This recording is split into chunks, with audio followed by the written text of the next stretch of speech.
You can get involved in an important mission to help animals when and where they need it most. The LA SPCA Disaster Planning Coordinator, Sarah Dowdy, is here with details on the RedRover First Responder Volunteer Training, which we'll get to. But first, good morning, Sarah. Good morning. And Willow. This is Willow, yes. And tell us about Willow's story. Willow is one of a litter of 8 kittens, a very large litter, and they are going to be up for adoption next week. So you thought she would be the calmer of the Yeah, and she's very interested in what's going on. Her siblings over in the corner meowing up a storm, as it turns out. She wants to join us.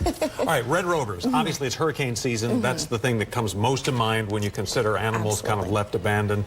What's the whole idea behind the program? So the idea is that when there are situations where a community becomes overwhelmed, number of animals needing temporary housing, RedRover comes in and helps with setting up a space to house those animals on a temporary basis, and then also providing volunteers to care for those animals during that time. And hurricanes are the most extreme example, but there would be other examples too of when the manpower needs would go from, you know, a few staffers to suddenly dozens of people might be needed. Exactly. Other kinds of disasters like wildfires and tornadoes, also puppy mills and other cruelty seizures where animals are pulled from a very bad situation and need temporary housing before they can moved on to And to clarify, you wouldn't necessarily be talking about somebody who would go to the home, but you would have shelters maybe that would be set up, and suddenly you'd have perhaps, you know, got some crazy person out there with 40 cats that are malnourished, or dogs that are abused by somebody else. Exactly. You've got volunteers there and the Red Rovers to handle that.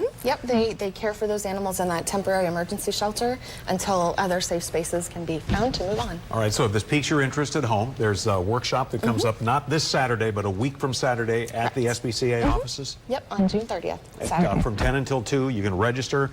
People can maybe find out a little more information about whether this is for them. Yep, exactly. Right. Sarah and Willow and the siblings in the corner making a racket. Thank